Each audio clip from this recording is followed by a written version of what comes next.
na chira say. Oh. Hey. As a power you. Introduction oh there you enim and I will come 14th June no yeah I see me second born award oh sir oh yes abna what am say me o 2 okay second year for 2 year pair it was me wish kwako opoku dwam na me wish na happy birthday wow na me say obade nsem nhira ahode ne nkwatenten emfama no me da say obenya chepa amen obenya che amen oye bema na oba oye bema okay kwaku opoku dwam na ye twa no short KOD okay and a first on the second na first one here ono ye ampomo dwam na junior ono say bema ti mo mema 2 wow. Until I pay are you and I want to say me as well. Me a mema mame. What's say? Me a mema mame. Me kana sa. It mema nka samu special. Father's Day there Valentine be dia mam pepe. Say ya. Asampa there na wo hwe. O say Ghanaian Times no there na wom. Ya nkwai. Etie for your ko why. Na be dia asampa chi asaba fia. Na be ba cho bikuta the Ghanaian Times the bokrata no. Wo hwa Adom hanoma owura ken oforiata mfoni da ha. Oye finance minister na Ghanaian Times such as wakasa dia fa the National Cathedral ne ho was say yen yiri ye ho anu muso ntwe ope yen fa sika den hyewe eden a emfaso no yebedi eno ho asama danim ha na Akolebu Teaching Hospital so na ye kasa yi wo ma mani ada ho pa na mo COVID-19 ene sa dia ho sam sorry no na ye enra de sie wo Islamic Senior High ya school for best aduo no wo mo ye do mo kwato ya sabia no eno so ho asam eda ha Green Ghana projects wa mo chesa o mine no 20 million cedis na eye target no yebroso na yebroso kokodura he ma memfa ehon sam ema e wakrata fire etoso miensa na yenhye sadia enchemu no etie na wo ba se na so ahum a school for makoma kwaduo no na enra Islamic Senior High School ya no ewo Kumase wa mo era som de mo kopie mo ewa yar sabia adenti a na chese posifo ekoye na mo se a school for kwada yi so wo mo ye demonstration ekwanya eda wo school anim yese weekend ya ana wo teacher ni ba ko ehwe ne nkwa ewo sa eye mentewe ho ase a na se ekwan na eda wankwa ne eye hu oye kire no eso na wo mo teacher no ehwe wo mo enkwa ma ehadwen po mo chese eye Abrepo Junction ekwa barkase eho na nkwada yi ekwa ye sa wo ye kire no na ehadwen isa so mo tutu se enyema pi ho na wo se mpanyefo ya mpanyefo emua wo mo na posifo kwa so mo kwa hye ama pepepe ye aye dwom koto tiaga segu nkwada yi so anam so ma posifo akuku da mpanyefo mienu a ewa santemantem no wo mo ho aka na emu nchemu no nyina no ye de amam eno da nchen so a owura ba kwa no nya fishadio no wotwe ya ono ye friend Daniel Soji okay yeso akotreti obi ohunu so ye ne kra eso obeku no so hu mu anasa hunamu nya na obeku no wa threaten no ne nyina ne sa se na ono no Daniel yi empena wona ne tie sese no okay na wo bro ne empena no ena ne empena ne dwane ko hye ne empena da dem ekoda ho ma de chie but ye be course no wo bro no we dwane ko ne empena da dem akoda ho ma de achi se anano wan ko na busua fie na ne empena da busua fie na emuwa so and I'm so munyina so the same as a community na same way enti Daniel kwato so say ho na awra no kwada ma de no eno an abufu aba no wone ne ntokwa trete no ama nipa bia won potam kra so dia dance sampa wo so nya no beku no so hunhum ene huna munyina no beku no enti odo so positive action because won to be threaten obi sa emfa ho enkodi eno so ho asama e wo the Ghanaian time the workata katafa etoso miensa me patro on saka details nyina we ese na po ana meboa na poso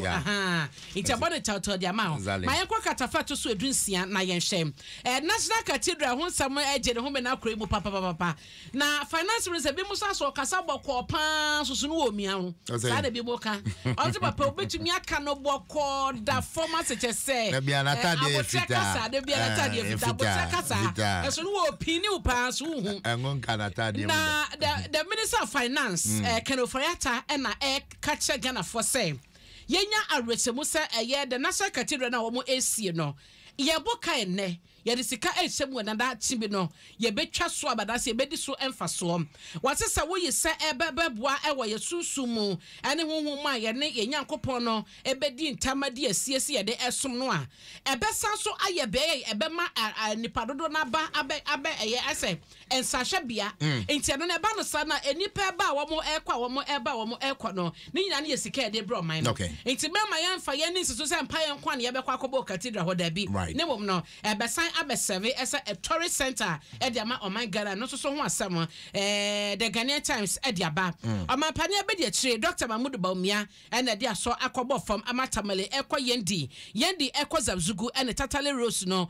chese wo mo ehwe ya wo mo ebe hyase edi ho dwuma no mo chese tatale ekwa tamale kwan no $150 million ene sika mo de ba be me free World Bank facility ho eba abehyase na ye hunu se ekwan ni nyina no ebe de demu wo mo chese so mo wie akwan ni nyina no a eba beka Eastern Corridor Road no a eno no elinketama asikuma hohoi bimbila yendi gusegu gbintiri nkurugu garu bako ena polimakom nti wenum say ena akwan no so ho asem no etie e wo the Ghanaian Times da wakrata emuma me fa no ewie na me ko Daily Graphic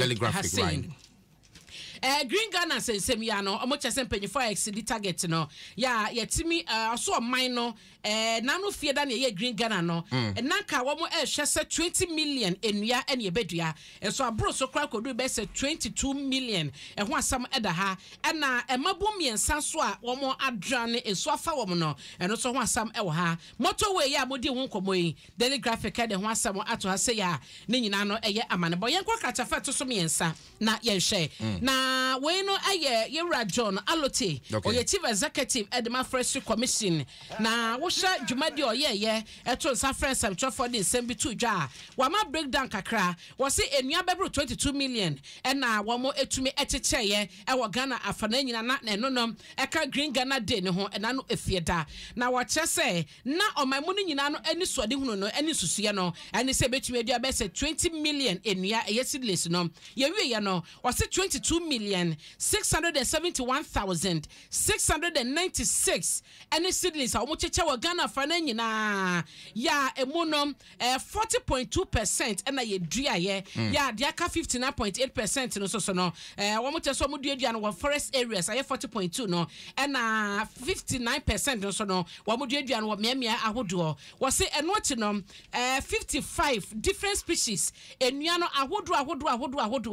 na omoto etumi ede fry ya nyina na keka bomu ekodu sa 22 million no na asem wo nyina no Green Ghana Day update no mo de Ghana for no de tudwa na ne se de omo de kan ye no last year no wo mo chese mu 85% ene survive ya atumi agina aye kama eno eho asam eda ha ma me hwe fa kwa katafa to so edunsia na ye hwe emabom yensen bako eye Oliver Ayetete na Christabel Ajekumwa na womo echese emumienu ni nyina na separate incidents mienu ehre womo enkwa ofakom na bako so de no eye enfifiri matam do na wohwemu a bako esiye ewo new aplaku no ewo Gansa Tomasimu ewo enkramate mu hanom no na Asarikrom eye no ebe Gomwa Budumbram ewo Gomwa Ismanse no enfifiri matam na Oliver Ayetete ewo mfiriche dunson oya second year student ewo St. John's Grammar School no one crying na Christabel Ajekumwa enso wo frishia no edunsom oya second year student ewo Methodist Senior High ya no ewo Sopon ewo Central Region na wo mienu no swimming pool mu na enso fa wo mo ewo Lion of Judah Food and Event Center no ewo aplaku na de otoso me St. Patrick Nyako frishia dunso no de wono nso e final year student ewo Opekuma DA Junior High School a wo mo chaso no so mo koto na enso eta ho no ma adene ne ho eye pool no eno ewo Asarikrom ehwo na abrantie ehwe ne kwa na wo hwe aye Oliver Ayetete na Christabel Ajekumwa amudie ya enwanwa paasi asempa esa so mo kyemu a na ejese omo ye abrantie ro tete so kwakwa ni phone na okofre Christabel omo ti one area na onkwara yi free fie dia se wi anom yensa bo omo maye enti awofo frefre wo ma wo mo enya wo mo na omo ko report ma police fo ekira sana police fo be mo a report to say maami a wono na ukọ Lion of Judah Food and Event Center no aplaku na ebebo amane yese nkwada ne bo so mo bedware swimming pool nim na wose life jacket ni wonu nto mo ntwe no nkofa life jacket mra ko kofa life jacket ni bedru ya behunu se nkwada mi no ato nso ni mawie ba ko enti abusua no ya suspect foul play bi se bi be wo san se ba bi a ma me chese life jacket ne wa okofa ba ene semedi ya kwada timi to nso mu wu ye enwanwa omo chese ba mu kwada no o se the boxer better buy one no se the pa boxer atade nyina ene omo nyina to nso ne mawu a emu sam so ayere ma daily graphic e de ho asema ba motorway repair works no so e da ha se ya traffic akọso no eno so mo de aba na parliament district no finance minister ebeko efie ho no na ode sebia kwakoto dwa ni nyina no eye covid-19 sika eba ebedi aban ensem sika ne de omode ye accountable expenditure no the finance minister nyame yadom ya woda June 16 wakwa no de akoto parliament anim wode kwato manim ko ade a yenso yebete na yabo ho so amane kakra ewo efie ha na medeu kwa akowie ewo eye kratafa am say graphic mu pokra no ma me nkwa wie wo daily guide okay daily guide yan fast story back ho na fe yan sorry ma me fast story back ho ha na we kra me fa de wen okay ma me fa kratafa to so me nsa na eno na ekasa e the family so food and agri committee a wo mo etiye ya CPC boss cocoa processing company no penyi pa na omo cheso ma clear no enfomso bia eni ne ho wo sha kratafa to so me nsa ha ya o ma echemu kakra committee no yade a minister of food and agriculture na etiye eso munye ehwehwemu government owned cocoa processing company no adwumafo ewo mu no etoto yampia yesenka aban no empamo mo managing director no nana adwuma boaten nana jeni boaten na mo se ne sune ne ban bi ne kwan a wo fa so ye ne nyama ho no na enkoye ema wo mo enam so ema wo ti committee so mo nye ehwehwemu committee ne che so mo wi o madwuma papa no ne ho son enfonso bi ene ne ho tu onkoso a na wo nye na adwuma mo sa eka daily guide and patrokata feto so me nsa enchewuru nyina ho no koda kwa kenkan bi efama me abna pokua ho ne asomdwen kan ye da sepa asempa so me da great nyame asomdwen kan as well I was ya Adom me ma dija wana nyu bi so mo ma o se me mbo ma wo sa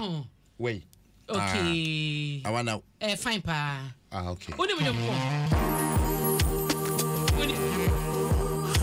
ay nyom we woni nyom ko family praise no okay and then a woman o say then a woman ensem mo pa sa Kambra bo mu nsem esan so ye inspirational song okay okay anti wo pe on me papa and it just abrabo you don't give up and found the nipa beka bia no just push hard na ko woni mebre ne beso won so ma be pie wow don't give up we dey went to awana for power